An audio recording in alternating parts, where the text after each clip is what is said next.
Welcome to the Delingpod with me, James Delingpole, and I know I always say this, but I really am excited about my special guest this week. She's come all the way from the other side of the world. Her name is Bella Dabrera. Have I pronounced it? Absolutely perfect. Absolutely perfect. Good. And I was trying to work out whether I was guessing either Italian or Spanish, and you tell me it's Catalan? It is. It's a town called Abrera, and it's between Barcelona and Montserrat. And I gather it used to be a lovely place, but now it's a car manufacturing town, so it's pretty boring. But once, I imagine with the D apostrophe, you must have been aristocratic, maybe. Oh, I'm sure. Yeah, yeah, absolutely. Yeah. And I can also tell by the way that you pronounce it that you must be fluent in Spanish or Catalan or both, or... In my day, I was fluent in Spanish when I was doing my PhD. Yeah. But unfortunately, no one really speaks Spanish in Australia, so I don't get it, apart from the South Americans, but I don't really mix with the Chileans. That's interesting, actually. I was discussing, because I'm having a Kim Kardashian moment. You know Kim Kardashian? Yes, I do know Kim Kardashian. She's studying for law. No. Kim Kardashian is studying for a law degree. Or a, yeah. Sorry, that's astounding. No, I know it is.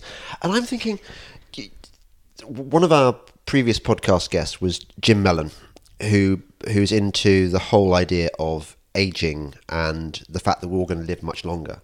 So we're all going to need skills and hobbies to keep our brains active and to entertain ourselves as we have our second life. And I was wondering with the fawn the other day, what language I should learn. And I was thinking, my immediate response was German, because I did German at O level, and so I've got the basics of the grammar, and it's not completely alien to me, but it is so heavily inflected that it's very hard to learn. And but the fawn said probably she'd rather learn Italian, and I was thinking, actually, it certainly does annoy me when I go to Spain and Italy that I can't communicate with the locals in their language. So I think either Italian or Spanish would be the one, and there'd be a piece of piss, wouldn't they? Yeah, look, once you speak Spanish, then Italian comes naturally as well. But if you listen to opera, then you've probably got half your Italian vocab at the ready anyway. I don't. So, do you know, Bella? You obviously. Perhaps I'm assuming. You're assuming too much about my culture. Where there is yeah. I don't listen to much opera. At the moment, I like classical music, particularly Bach and Rachmaninoff, I suppose, would be my two favourites. But I haven't really got to the stage in life. I'm saving opera for my old age. I like Puccini arias. Yes, that's good. Yes. I did go and see Richard Strauss, or probably Richard Strauss, as I pronounce him, where I kind of up my own arse. I saw the one where three of them sing at the same time. Famous. Oh, yes, the famous. I'm not a Strauss fan. No, anyway, but I know what you're talking about. Whatevs, yeah. But look, why not Spanish? Because then, if you ever do go to South America, that's the whole continent covered. And not Brazil.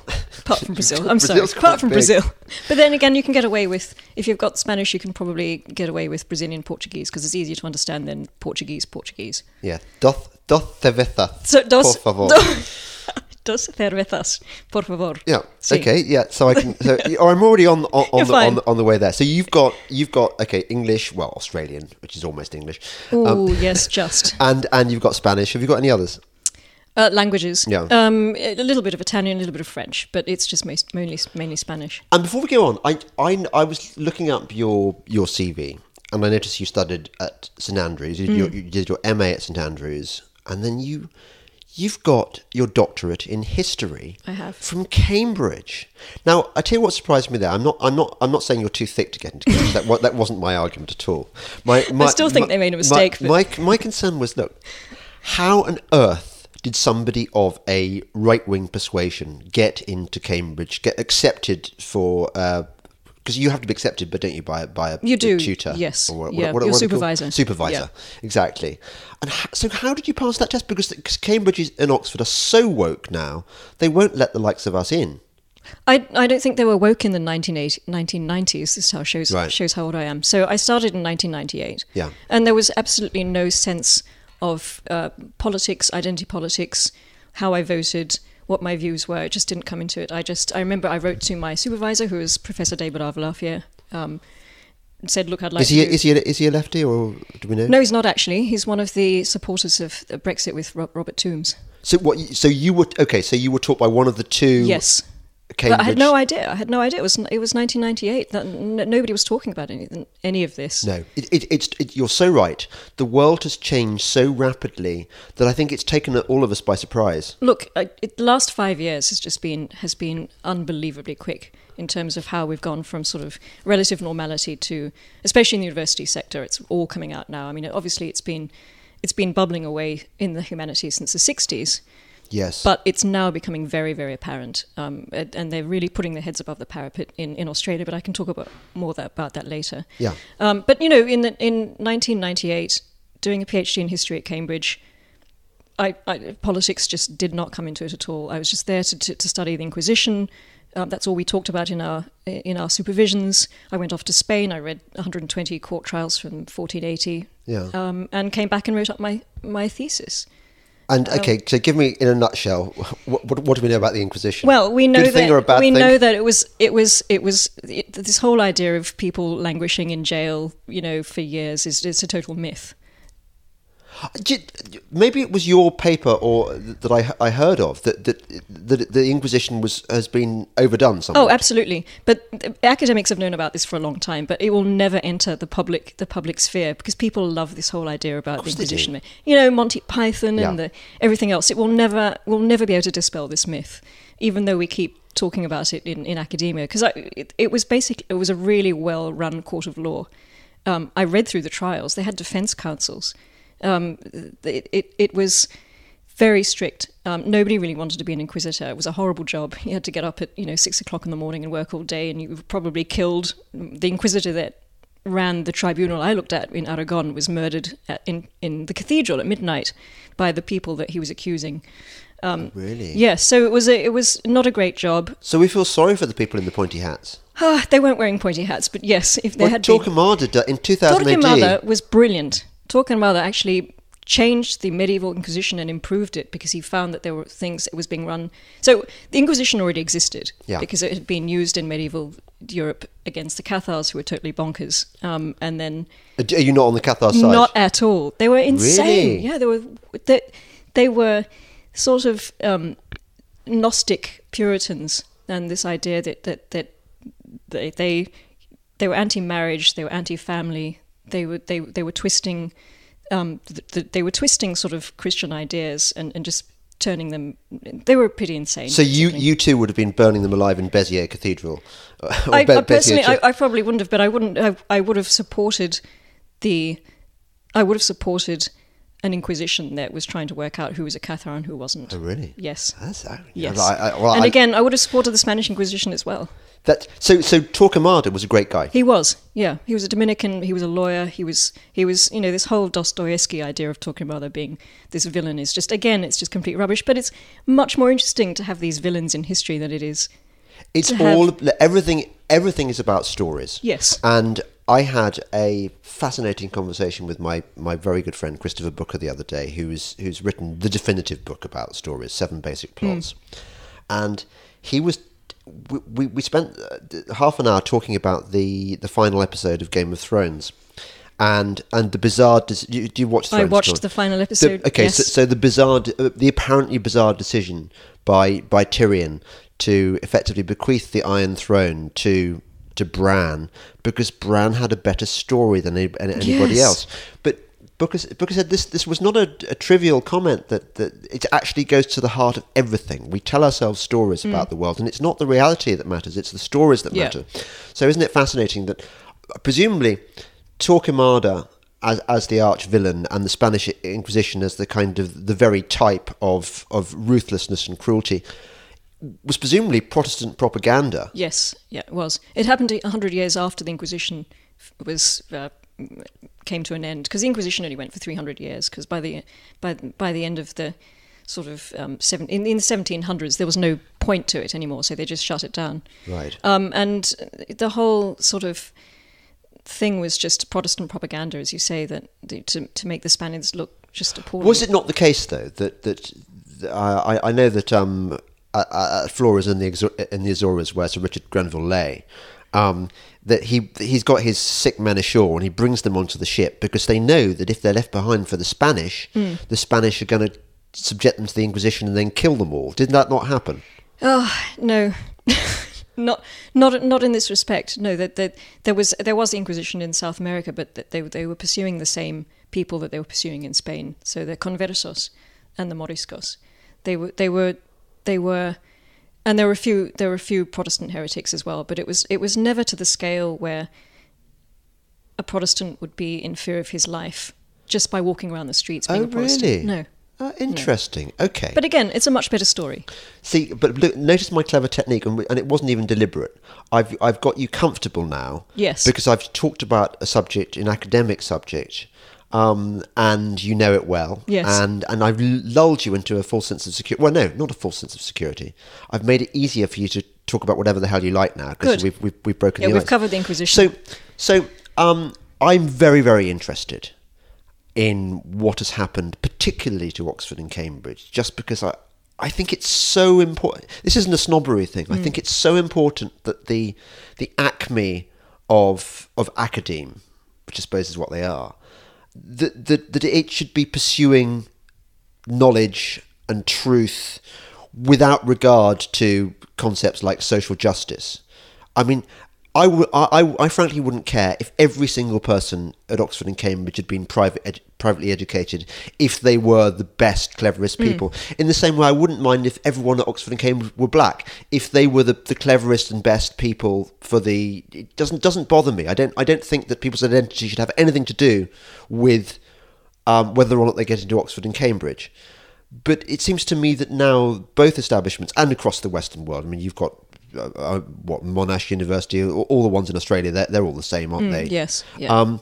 They have so surrendered to progressive values that they seem no longer to reject. They seem no longer to celebrate excellence as their highest goal. Oh no! Look, that went out the window a long time ago. Australia has far too many universities. It has 43 universities. Yeah. And they're just sort of cookie cutter establishments. They're large, that they have a huge amount of students. There's nothing different about any particular university from one to the other. There's a sort of group of 8, which are meant to be the top. So it's a bit like American universities. It's a bit like American universities. The non-Ivy League anyway. Yes, we've sort of there's a sort of equivalent to the Ivy League, but they are the worst. So the University of Sydney, which is the oldest university in Australia, is probably the worst university in Australia when it comes to the humanities. I must say, I have found that Australian lefties are more whiny and self-righteous and ghastly than lefties almost anywhere in the world I've encountered. I mean, I think Irish ones are pretty bad. I suppose kind of Antifa is big in Berkeley, so I suppose there's bad stuff in America too. But your lefties are pretty bad. They're pretty bad. Why is that? I wonder about. I don't know. I think it's because the standard of. I don't know if this has anything to do with why they're so bad, but I think the standard of living in Australia is quite high still. It's still a very good country to live in. Yes. There's not much suffering. There's not much struggle, and I think they've got more time. They've got the luxury of time and the luxury of a high salary and a very lovely lifestyle, living in a city, Sydney, with a view of the harbour or something like that. They've got more time to create suffering where there is none and to create this sort of division where there is none. It seems to be keeping them.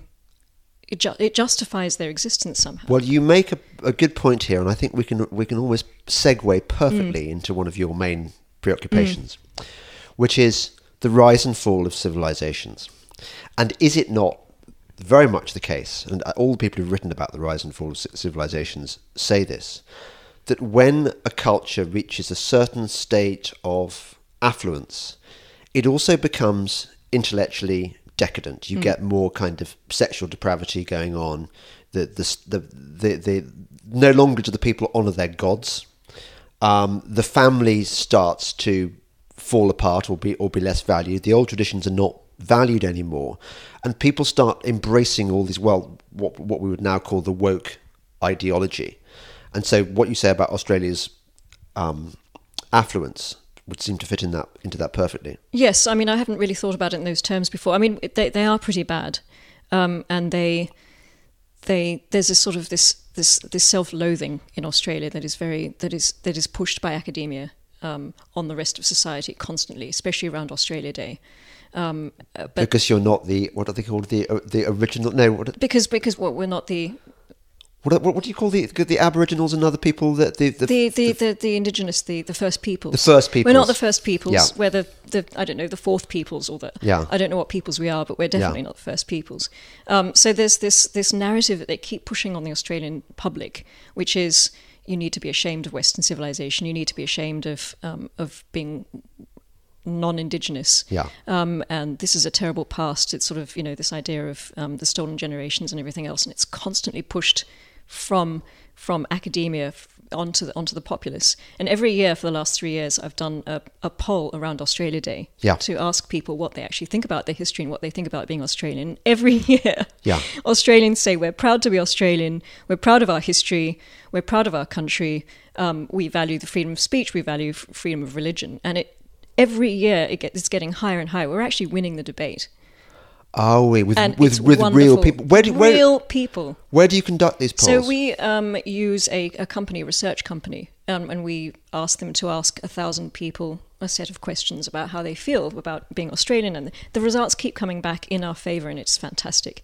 And it's even more fantastic given the recent election results, because one thing I always say in my articles at the IPA is the stuff that the left is pushing is totally out of step with mainstream Australians, totally opposite to what mainstream Australians believe and want. And now we're vindicated because they just voted that way. Gosh, from your lips to God's ear. It's wonderful. God's ears. Yeah. Well, well, as you say, you have been vindicated also by the recent Australian election results, which came as a massive surprise, didn't they? Because we were told that these were the climate change elections, and that there was no. The BBC was telling us for a long time, and I'm sure it was the same with your ABC, which is even worse than the BBC, was telling us that Labour was definitely going to win this one. I know, and we all believed it. So the weekend before the election, we were sort of preparing ourselves for coming back into work on Monday, just thinking this is going to be 3 years of absolute devastation. The Labour Party is going to ruin the country. And then by Saturday night, when we realised that we were winning, it was just unbelievable. And we were so unprepared for good news that we didn't know how to respond, because how often do these good things happen, apart from Trump's victory and the recent the Brexit Party results? When do we ever get good news being conservative? Is it a bit like when I was travelling through Africa, I went to this mission in Zaire, in the former Belgian Congo, and I met this missionary who, during the Katanga crisis, there was a terrible thing where basically they were bumping off missionaries and white people generally, and he'd been lined up in a row, and they'd bumped off the people next to him, and then they'd stopped by the time they got to him. And I imagine that's how you must have felt. It really was. It was just, we were so close. We felt we'd been saved from just disaster. Because the policies that the Labour government were going to introduce would just ruin the country in 3 years. Particularly, I think, on their environmental and energy policy. What were they going to do? Well, they were going to introduce electric cars in the next, by I think 2030. Yeah. Everybody driving an electric car. Yeah. They had this crazy sort of carbon reduction that was even more extreme than the Paris Agreement. Even more extreme than the one that recently caused massive brownouts in South Australia. Yes, pretty much. And the problem was they could never come up with a number about how much it was going to cost. So one of the things that really finished Shorten off was just being questioned by journalists going, and what's the number? How much is it going to cost Australians? And he couldn't answer. Bill Shorten is the ALP leader, the Australian Labour Party. Yeah, was the leader. And I'm surprised that any journalists were asking these questions, given your mainstream media is as horribly progressive as ours. We were surprised as well, but it did damage the party's line. I think the other thing that was great was John Howard, former Prime Minister, pretty much killed the whole campaign in just one sentence in a car park, saying, the Labour Party just wants to get your money. They just want to get their hands on your money, and everybody heard that. And there's so much respect for John Howard that he pretty much won the entire. Wow. He won it. Wow. Well, good old John Howard. Yeah. John Howard was quite arid, wasn't he? Arid in terms of. Well, in terms of personality, he's quite kind of. He's not very charismatic, is he? He's very charismatic. Oh, is he? Oh, Yes. I'm sorry, I got it wrong. No, you've got it wrong. He's amazing. He's one of these people that will remember your name meet you once, remember your name, and then meet you 5 years later and know who you are. I want to meet John Howard now. It's incredible. I want him to remember my name. He will remember your name. Good old John Howard. Okay, so I've maligned John Howard, but now I've remedied that by saying I want to meet him. So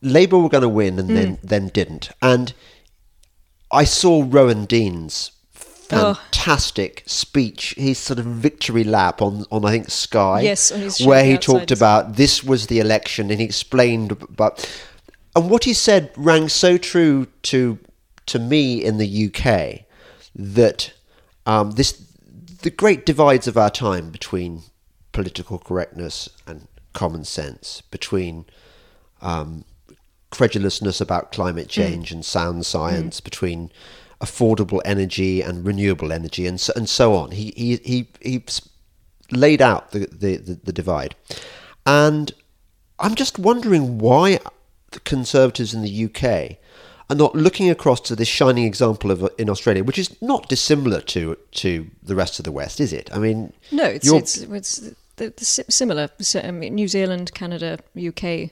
It's all the same sort of idea. Do you know anything about New Zealand? You can tell me about that in a moment. But what I want to ask you is about what you were saying to me in the car on the way here, that people didn't admit in polls that they were going to vote Conservative or Liberal, as you call it, because for the same reason people didn't admit they were going to vote Trump, which is why the results came as a surprise. Is that right? Yes, so the polls got it completely wrong because people didn't even admit on the telephone when people phoned to ask how they were going to vote.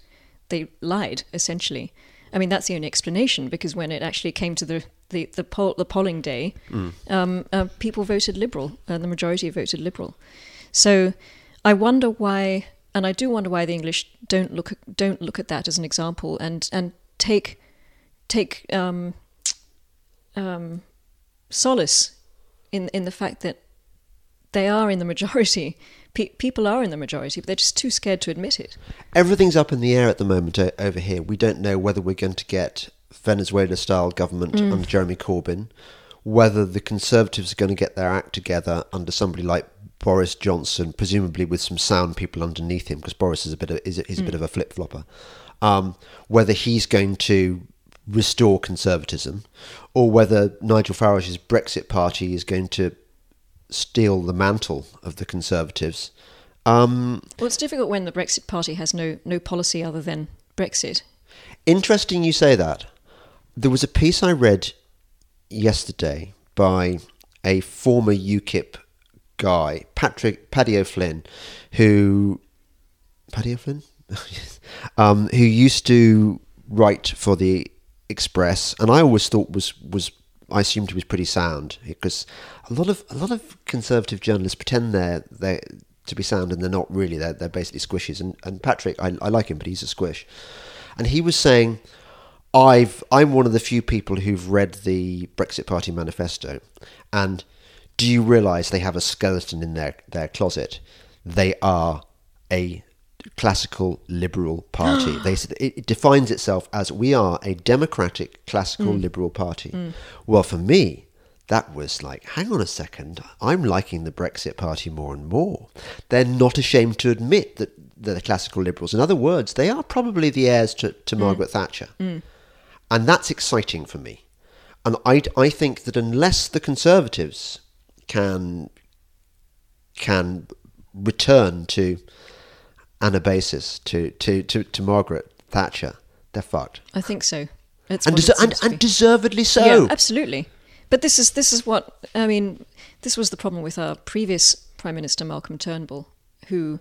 He's awful. He's an awful man. Absolutely horrendous. And he actually famously said he didn't care which party he was prime minister of. He just wanted to be prime minister. That's how fundamentally lacking in any ideals or beliefs that he has. He just didn't care. Well, He just wasn't he wanted to be called prime the minister. honourable member for Goldman Sachs? Yes, yes, because he's obviously, He's classic Davos man, liberal elite. He was very kind of pro terrible. climate His son's change. even worse. His son is just awful. What's his son called? I've forgotten. Mr. Turnbull. Jolyon.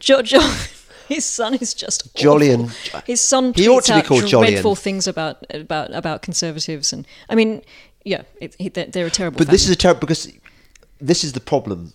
One of the problems with the world is that the children of the rich tend to being ladies and gentlemen of leisure, tend to have plenty of time to go on arts, do liberal arts yes, degrees. like the academics who have time, who have plenty of leisure time. Just as the heirs of Rockefeller and so on, they all turn left, and they all spend granddaddies and great granddaddies millions on shit causes. They haven't had to work for it. They haven't had to be entrepreneurs. They haven't had to understand taxation or hard work. Or Talking of which, yes, that woman who was married to Jeff Bezos, who's giving away half of her multi-billion fortune.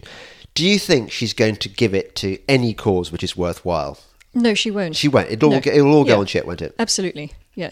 Speaking of which, we've got a similar situation in Australia. We've got the Ramsey Foundation. Have you heard of this? No, tell me. So he was a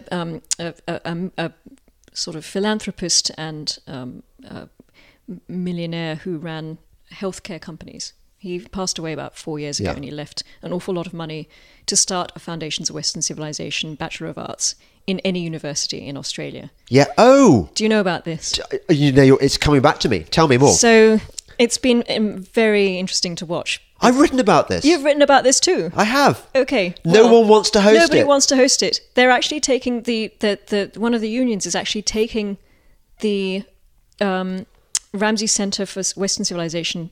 They're taking them to court. Sorry, I get that wrong.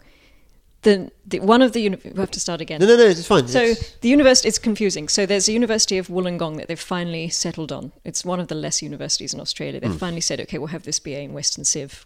We might just teach some Shakespeare and some Plato and Aquinas, and of course the union and a staff member from Wollongong are actually taking Wollongong to court for even entertaining the idea of this Bachelor of Arts in Western Civilization. Of Western Civilization, because it's so toxic. It's already been ousted by the University of Sydney, the one that's the worst university in Australia. 200 academics signed this ridiculous letter saying that it was white supremacy writ large, and there was no way they could have it on campus. And ANU, another Australian National University, has also rejected it. And another university, University of Queensland, is also rejecting it as well. So nobody wants this Western Civilization, Bachelor of Western Civilization. And presumably it comes with quite a lot of money, and universities are short of money. No, they're not short of money. That's the problem. Mega funding from the government. So they don't need it. They don't need the money. They don't need the extra thing. And they're also terrified that the minute they have a decent course being taught to students, the students will realize that they're being fed absolute rubbish and will go and will want to learn about Western civilization, will want to read the classics. So they're terrified because they're going to be shown up for the frauds that they are. Isn't this the most perfect example of the anti-intellectualism and anti-Western civilization attitudes which prevail across academia? I was thinking, my father-in-law studied history at your alma mater, and he had received a copy of Cambridge History magazine, and the lead article was by a student who'd clearly got in on sort of diversity grounds, and was now boasting about the fact that her main joy at Cambridge had been to participate in the Decolonise the Curriculum campaign. Tell me about decolonising the curriculum. You must know about that. I do. I think it hasn't hit Australia yet. I'm waiting for that'll be the next big thing in the next couple of years. Sounds like it doesn't need decolonising in your case. Well, they're doing it in terms of... Actually, you're right, because it's taught so badly already, there's nothing to decolonise. Yeah. I've had a look at every single history course being taught across all 35 universities that offer history programs, and I can tell you that it doesn't need decolonising because they don't... I like it when a hard fact intrudes on this podcast. So tell me more about this research you've done. So I've done 2 papers looking into the history that is taught. I looked at every single subject, 746 subjects, and read through them all. And basically, identity politics wins. Identity politics is the king. So it's class, race, and gender. It's, the extension of the Marxist idea of just class, and then you add race and gender to it. And hey presto, you've got the same course. You've got the same identity politics, totalitarian orthodoxy in every single course, with few exceptions. But mostly, if you go and do a history degree, that's what you'll come out with. You'll come out with the idea that all of history can be explained in terms of this oppressor versus oppressed. And then I looked at Australian history last year just to sort of see how Australian history is taught. And it was even worse, actually. So there are 147 subjects taught in total by all 35 universities, and 102 of them specifically deal with class, race, and gender. So that's 3 courses of all subjects at university, if you study Australian history, will look at the past through that lens. And they don't even mention one single prime minister in all the course descriptions in the whole history of the country, because the individual doesn't count. You see, you can't even talk about a Labour politician anymore, because of the idea of identity politics is about the collective. It's not about the individual. It's about the movement. Yeah. So look, if you do a history degree in Australia, you'll come out pretty much twisted. You'll become out more ignorant than when you arrived. You might know some. Well, look, if you've been through the Australian school system, it's unlikely that you'll know anything in the first place. Yeah. If you do, you'll know less. I've seen Summer Heights High.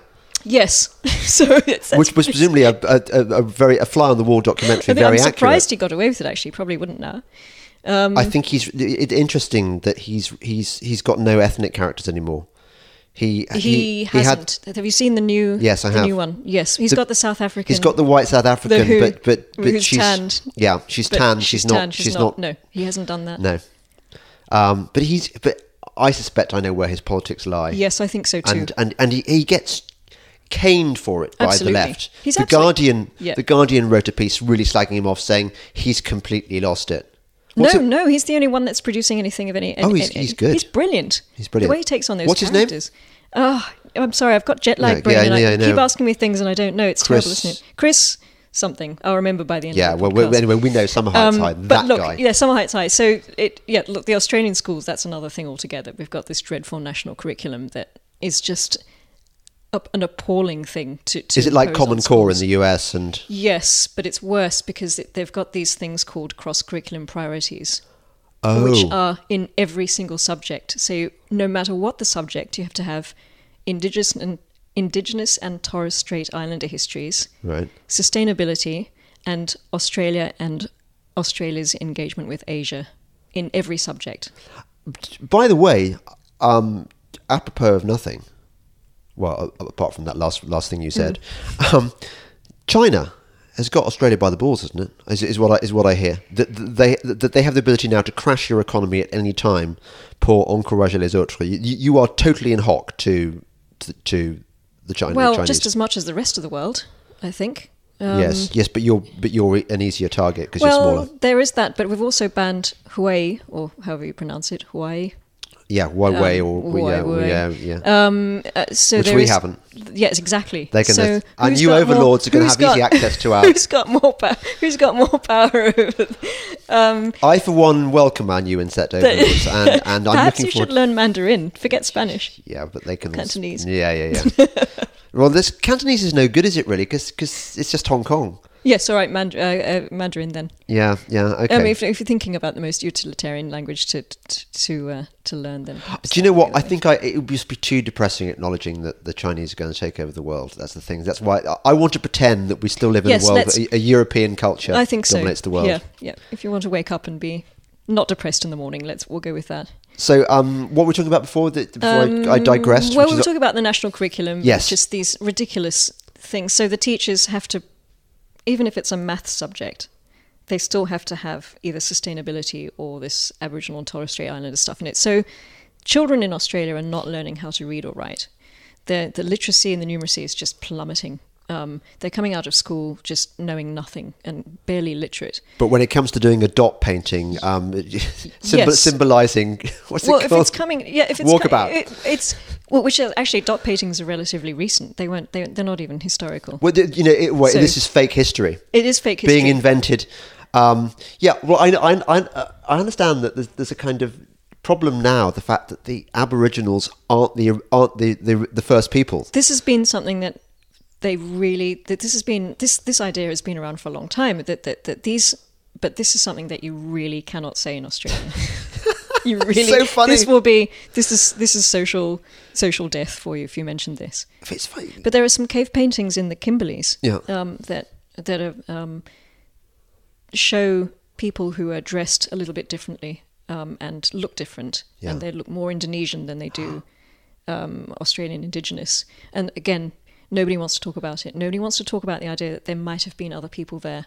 It's like that might William... not be the first peoples. They might be the second peoples. Have you read William Golding's The Inheritors? No, I haven't. It's written from the perspective of these Neanderthals on the verge of being wiped out by these more savage incomers, which I think could be quite germane. Yes, perhaps. You feel sorry for the poor old Neanderthals.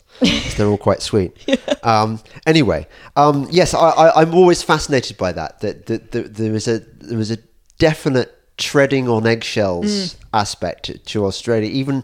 Even quite robust conservatives. I mean, I think Andrew Bolt's been in trouble for it. Bolt has been in trouble. He's so brave. He's so great. I love going on his show. He does Whiskey with a Mate. Have you seen that? And you basically just go and have a glass of whiskey with him on a Thursday night on television. Whiskey with a Mate. Yes, I'm going to do that. So yes, you have to do that when I come to Australia. And by the way, Australia, I am coming. Yes, I am coming next year.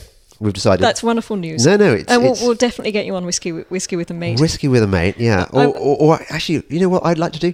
Reefer with a Mate. I don't think that's going to go to air. No, well, the Americans do it, don't they? But now it's illegal. Now.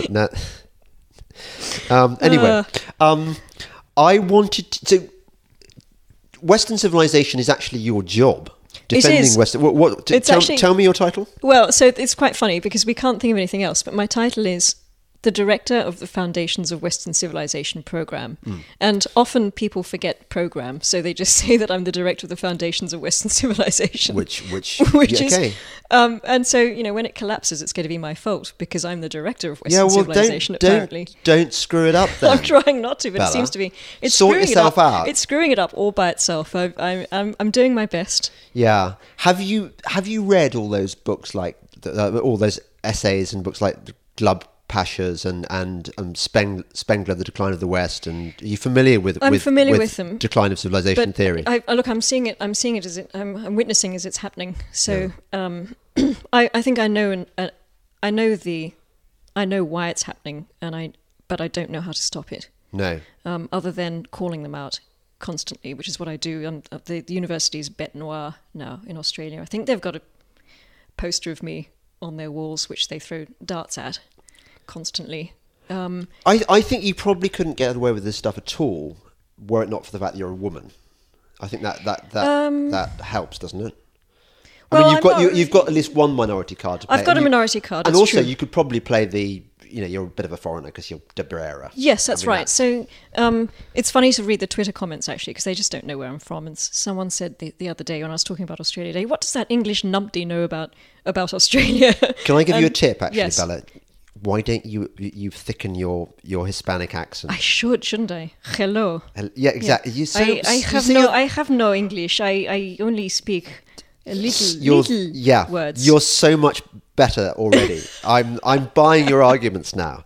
So next time you go on the ABC. Oh, look, we're not invited on the ABC. Well, which is a blessing. It is a blessing. Yeah, I have to say, your ABC is not. There are different schools of thought on whether you should engage with the enemy or not. And there's the Paul Joseph Watson school of thought, which says, fuck them all. Yeah. I am not going to go anywhere near these horrible people because all they're doing is they're to shaft me. And then there's the kind of, Brendan O'Neill is not I afraid. know, but Is not afraid. He's very brave. A, he's brave, and B, he can play that pretend lefty card. Yes, he can. I'm a Marxist. Yes, Lol. and then they can't quite sort of criticize him as they would normally because he plays this Marxist card, even though we know he's not a Marxist. He's really not a Marxist. He's totally one of us. But we have this Q&A show on Monday night. I don't know if it's a dreadful panel. Q&A appalling. Q&A. Absolutely appalling. That's the one where the dodgy climate alarmist Brian Cox had to go at Malcolm Roberts with a confected graph which he pulled out of his pocket, and actually further analysis shows it's just more climate change propaganda. But how was Malcolm Roberts to know that when when he's pulled out the second? But I think I'm with you in terms of is there any point in going on the ABC when you're just a lamb to the slaughter going on Q&A? Yeah, why would you? I Actually, maybe you can answer this question. Is it just lefties who watch Q&A? Yes. Unless there's one of us on it, and then the viewing goes up. So again, you're not convincing anyone of anything because they're already convinced. Yeah. They're already stuck in their leftiness anyway, and they're not going to suddenly go, actually, he has a point. But how? So going back to your elections, tell me about the leader of the Liberals at the moment. Scott Morrison is ScoMo, because Australians love shortening. Well, people's do you know names. how I know that more than anything? No. I watch what's the series on Bondi Rescue? Oh yes. And do you know what? Why are they talking about ScoMo on Bondi Rescue? No, they're not. But everyone's got a nickname. And there's. And I know the cure for every medical problem. It's the green whistle. Have you seen? You bring out the green whistle, and it sorts out when a white pointer's taken off your leg. Get out the green whistle, and you're fine. The green whistle. Yeah. Have you watched the one where they all get stung by blue bottle? It actually puts you off going in the sea in Bondi Junction, Bondi Beach, sorry. But it's Bondi Rescue. Bondi Rescue. I actually watched it as well. It's great. Because it's on at the same time as the news, the ABC News, and I'd rather watch Bondi Rescue. Obviously, there's more truth. There's more truth in it. That's true. Yeah. But ScoMo, how is he? How do you know ScoMo from Bondi Rescue? No, I don't. I'm just saying that's how they shorten people's names in Australia. That everyone's got a nickname and all that. No, sorry. I just wanted to shoehorn Bondi Rescue into the conversation because it's so important. I thought it might have been an episode I missed where ScoMo was on the beach. No. No. I'm just going to get this calls on me, just in case it's important. We'll just put on pause a second. Another dog's going. Oh, I was going to.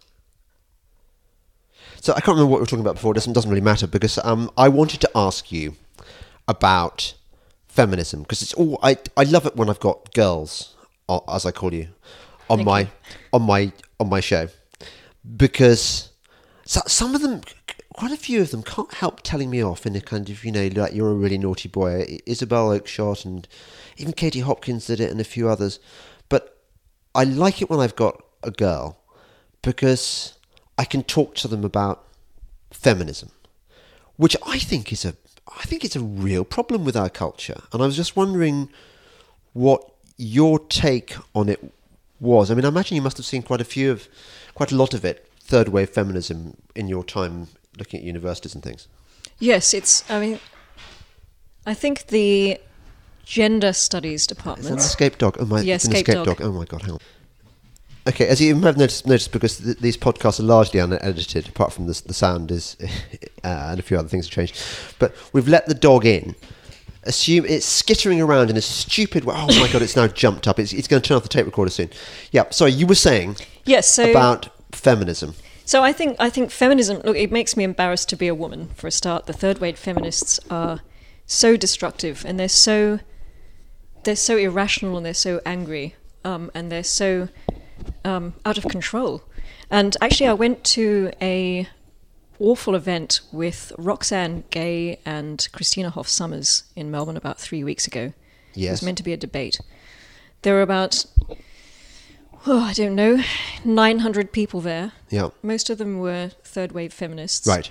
There were about 10 of us who weren't. Right. And they were shouting her down. They were yelling and screaming. She'd had a much worse time in Sydney the previous night where they'd been throwing things at her on the stage. This is at Christina Hoff Sommers. This is at Christina Hoff Sommers. She's American and she's a feminist though. She's a second wave feminist. She's a second. I suppose she's a second wave. Yeah, she's not. She's a feminist. She's pro-abortion. She would normally fit the sort of feminist. Sorry, the dog's distracting. The dog's just, yeah. I'm trying to talk about feminism and the dogs. Do you know what the problem is? It's a bloody female dog. It's a female dog. She's trying to... They're trying to assert her stupidness on Anyway, look, the point is, I walked away from that event. I couldn't stay for question time because I knew how bad it was going to be. Yeah. But I just thought, these are the same women who went berserk during the French Revolution. The tricoteurs. They're the same ones. They're the same ones that were the most violent, the most awful, bloodthirsty women. Which, yes. The French women, and in the same way, the ululating women on the Afghan plains who chopped the bollocks off of sort of redcoats and stuffed them in their mouths. They're the ones who do the really nasty stuff. When they go bad, they go really bad. And yeah. These are the worst people, I think, in society at the moment. They are just appalling. And if there'd been a guillotine there, that Christina Hoff Sommers would have lost her head. If it had been the 18th century, yes. There's no way she would have survived.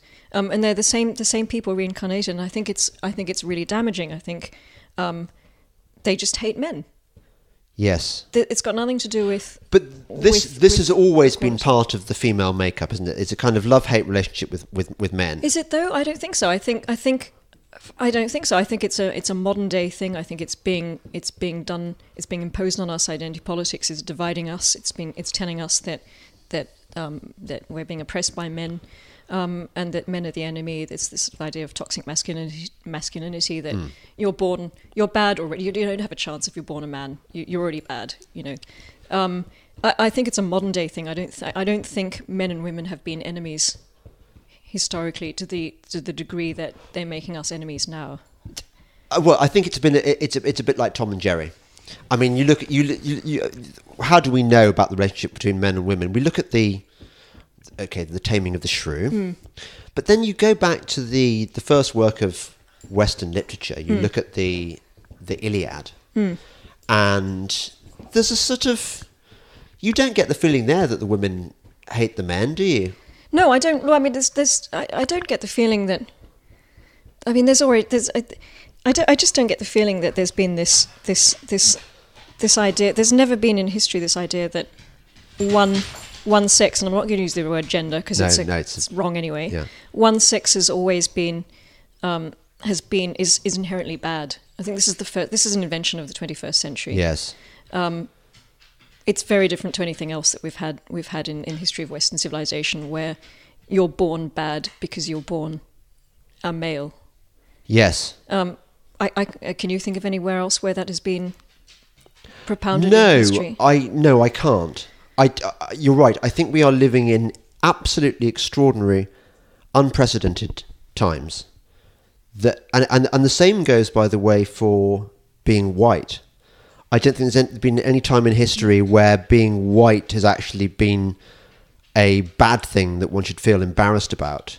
And then actually that it can be punished by death, as we saw with that couple in South Africa whose car ran out of petrol 20 miles outside Joburg and just got executed by 3 passing black guys who don't like white people. And my theory on that, by the way, is that, okay, so there's always been racial tension in South Africa to a greater or lesser degree, but I think that the people who are making it that form of homicide justifiable intellectually are white liberals in the West, and that in South Africa that seeps into that kind of culture of guilt in South Africa to the point where even white South African leftists probably agree on some level that they've got it coming to them because historically they've been the oppressors. Well, that's certainly how it's taught in Australia. The whole race thing is, you must be embarrassed because you're white, and you must the mea culpa, maxima culpa thing, and you wonder what the logical conclusion of that is. Then, if it's bad being white and if it's bad being a male, then how do you proceed from that? What is the next step? I've seen in the universities this very anti-man movement. They keep having these, at a couple of universities in Victoria, they've had these dreadful workshops where they're telling men to be less like men. So you have to, just be more like a woman. Don't engage in so much banter. Don't be so masculine. And And they had another workshop recently where they basically said that men shouldn't be in the class. So it's going to be a point where men will be banned. I think it's going to get to a point, if things continue the way it will, that men are going to be banned from studying certain things. They won't be allowed to go to university. It's totally sexist. Yeah. That's how I can see. I can't see any other way it can go unless everything is totally reversed and people see sense. But yes, I think that that men are responsible for this partly, and I don't mean men like me, not proper men, not manly men. Lol. I mean what I would call manginas or mangini. I'm not sure what the technical mangini, probably. Yes. Mangini. Yeah. Men who call themselves feminists, and there was a classic example. They're the worst. The classic example of this. We have a comedian. I think. Who was it? A comedian who plays kind of sexist men on TV. His name will come back to me in a moment.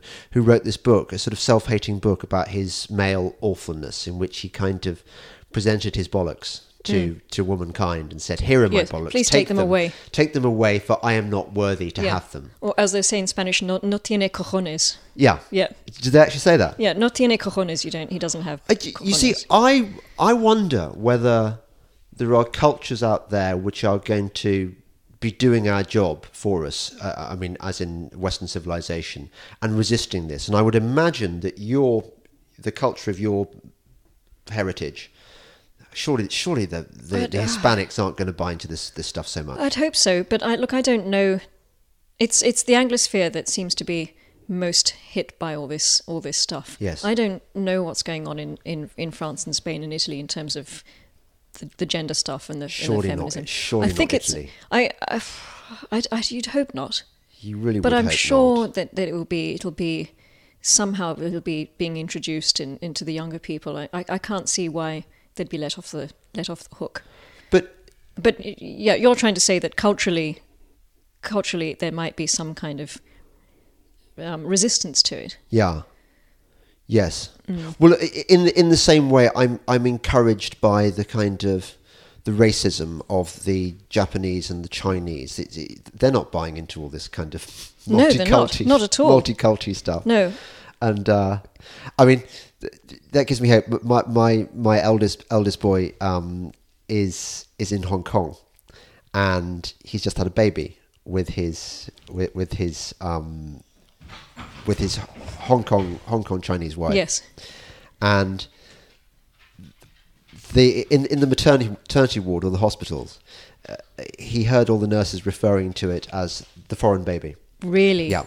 Still? Yeah. And I thought that I love them for that. But there's so many expats in Hong Kong. I'm quite surprised. Yeah, but it was a public maternity hospital, but I just thought they were so cool about it. They didn't make any pretense that that is the foreign baby, even though she looks Chinese. Yes. Yeah. I thought it was great.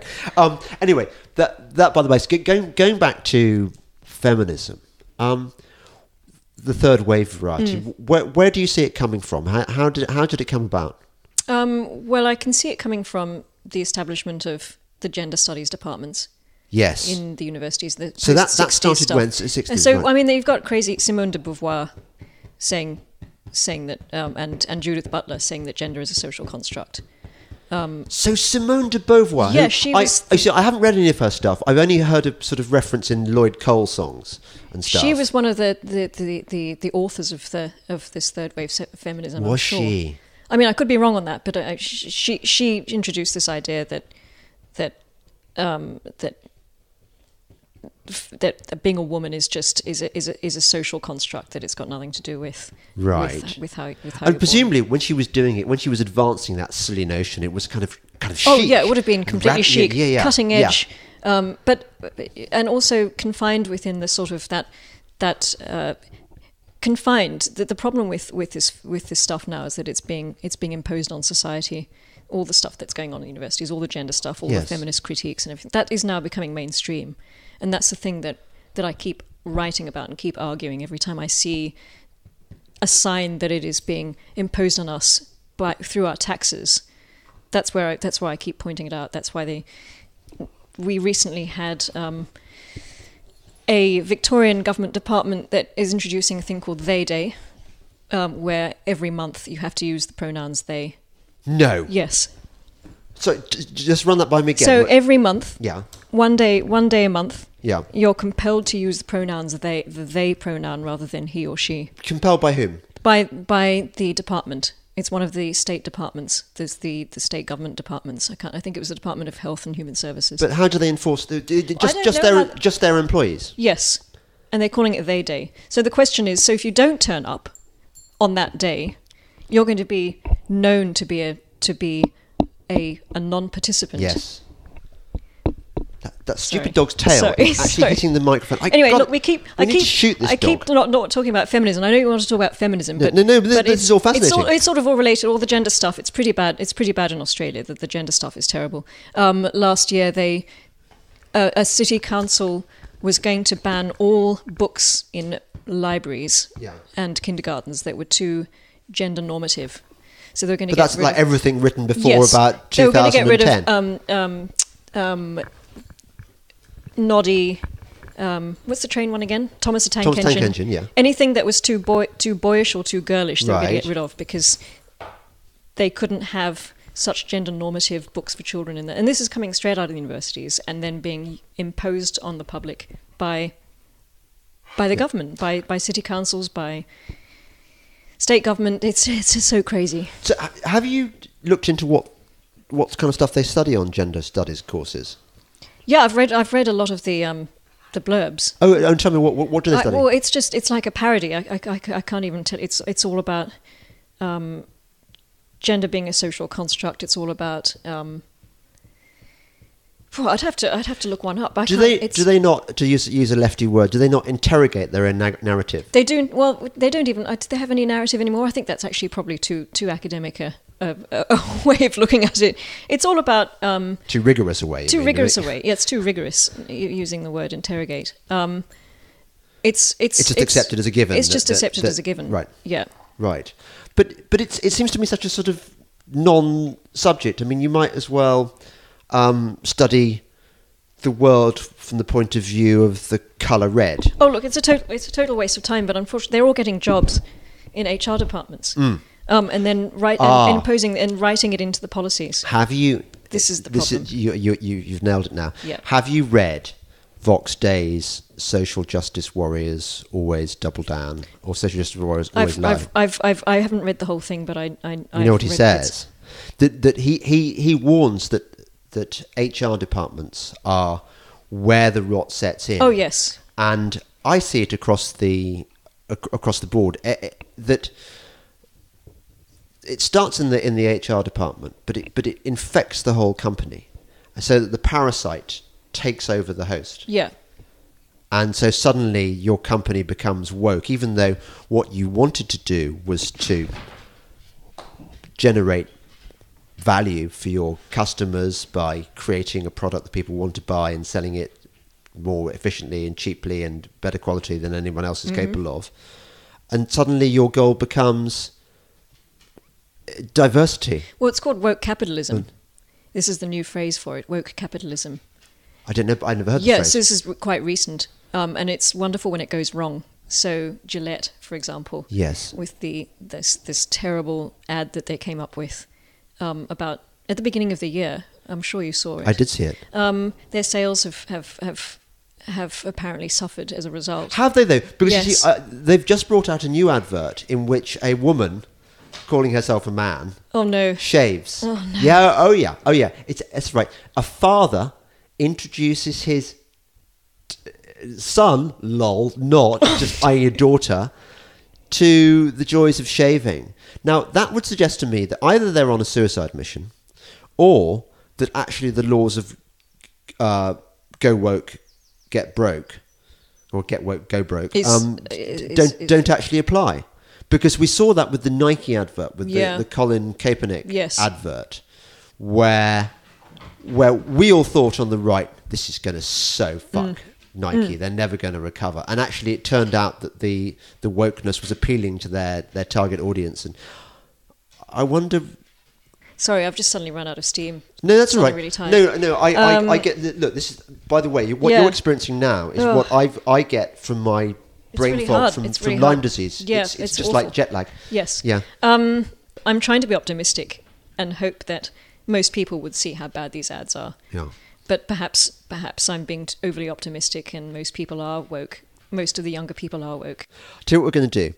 We're going to go, and either I'm going to make lunch, or I'm going to show you this interesting cultural thing, and then your brain can recover, and maybe we'll do a bit more after that. So more in a moment.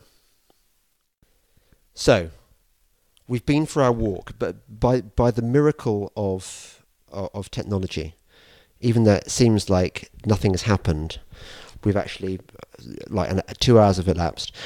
You were telling me on the walk about the department you run at the Institute of Public Affairs, the OPA in Australia, which is I love it. It's a great Australian think tank. And you were saying that what you hear time and again from your donors and supporters is this despair at how the Australian education system is turning out people who've got no foundational knowledge of anything. Is that right? Yeah. So our members are mostly concerned that their grandchildren are just not being taught the basics of how Australia came about as a nation. They're not being taught how to read. They're not being taught how to write. They're essentially being turned into, mini social justice warriors. Yeah. And that's really evident with this climate change stuff. So they've been taking to the streets 1 day a week for the last 6 months. Have they? You've had this almost, problem as well. Yeah. And sort of, hijacking the centre of the city, complaining about how they're all going to die in 12 years' time. Is it 12 years' time? I think I the don't world's know, going to but end. do you know what? They are all going to die. Yeah. That is a fact. Yeah, they are all going to die. Not necessarily in 12 years' time. No. But the latest one before the election was extremely, they were extremely wound up because they're all terrified. And there was a kid in a Sesame Street Elmo backpack that said he wanted to kill ScoMo. Really? Yep. How old was the kid? Oh, 12? I don't know. Right. Old enough to know what he was saying. This is what worries me about this is what's changed, I think, in our lifetime since you and I were at university, that the stakes have got so much higher and the aggression has got on the left. I don't think there's been a comparable hardening of the right, but on the left they really do think that it's kind of sort of acceptable to put right-wing people up against the wall because, hey, they're killing the planet, or they're... Yeah, then these children, they whatever. genuinely believe this because they're being told by their teachers Yeah. that we're evil, that ScoMo is evil, that they're deliberately not doing anything about the fact that the world's going to end in 12 years' time. So you can sort of understand the children responding this way because they think that we're taking their future away from them. Yes. They genuinely believe that we're responsible for their imminent deaths. So this is how they're responding. And there was one girl actually who was in tears. She was putting on a really good show, and it was broadcast on all the news items. Of course it was. And she was an actress. She was actually a child actor. Was she? Yes. Right. Yeah. She was very convincing. Well, what do we do to save Western civilization? For example, what can we do about academe?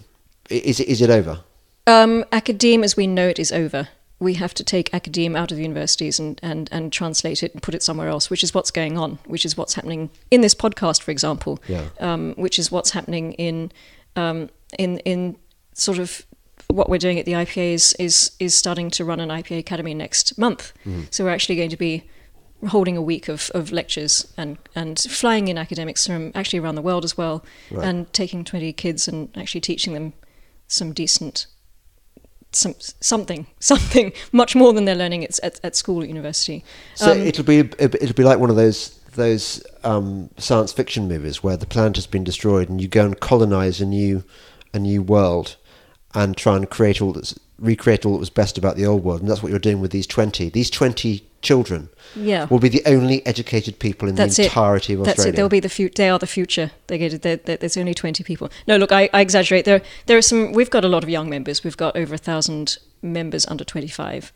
Right. And they are extremely knowledgeable, and I'm amazed at the conversations I have with them. They're 20, 21 years old. I knew nothing when I was 21. So where do they get the information from? They get it from the internet. They get it from podcasts, Delingpod. from Delingpole, Yeah. Delingpod, Yeah. all of them. Everything they know That's comes fantastic. from you. Yeah, so look, there is actually hope, but the hope is not in academia. There's no hope. It's too entrenched in the humanities I'm talking about anyway. I feel that I owe Australia a debt, because you know that Australia produced the man who formed me intellectually, Peter Conrad, who was a Tasmanian, left Tasmania to come to Oxford, study. Maybe he was a Rhodes Scholar or something. Anyway, he got a place at Oxford, and then became a Fellow of All Souls at a very young age. He's absolutely brilliant. I don't think he's even got a doctorate. I don't think he ever didn't need one in those days. He never did a doctorate, and yet he was just. I was so lucky to be taught by him. So if I can do my bit to thank Australia for, who would have thought that an Australian would have formed the mind of an Englishman? And a Taswegian, we call them Taswegian, as even more amazing. Well, exactly, they're not known for that. No, but you think about the Australians who came over to Britain in the 1960s: Clive James, yes, Dame Edna, Barry Humphries. That's right. Germaine Greer. You had some really bright people. I know. And I wonder whether it's even possible to have such people now. Well, I think, as I was saying to you earlier, if you do want a decent education in the humanities, you do have to leave now. And I think there's some very bright Australians, but who've studied art and history and English literature, but they're not necessarily in Australia.